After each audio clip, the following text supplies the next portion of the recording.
vender. Tengo que venir a vender. Ya la necesitamos, yo no gano.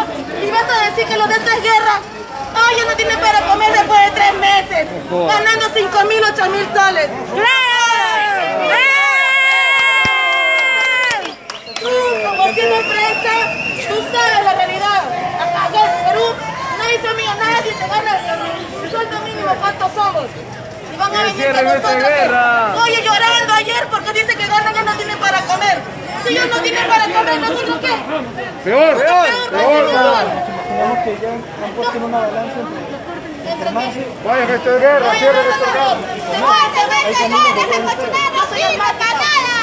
Estoy poniendo en riesgo mi vida, pero mis hijos tienen que comer. Claro.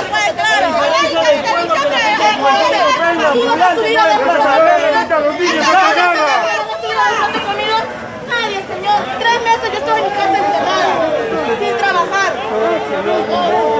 Nada, señor, nada. Y el bono familiar y el bono de educación, ningún bono, ni siquiera la canasta. Nadie, yo no le estoy dando tampoco. Yo tenía mi guardado para saber sobrevivir. Pero son 3 meses ya, pues, señor.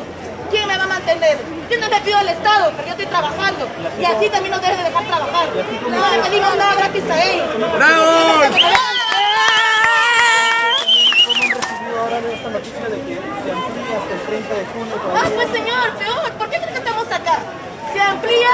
Ya no va a ser pandemia de coronavirus, va a ser pandemia de hambre ya. ¿Sí o no?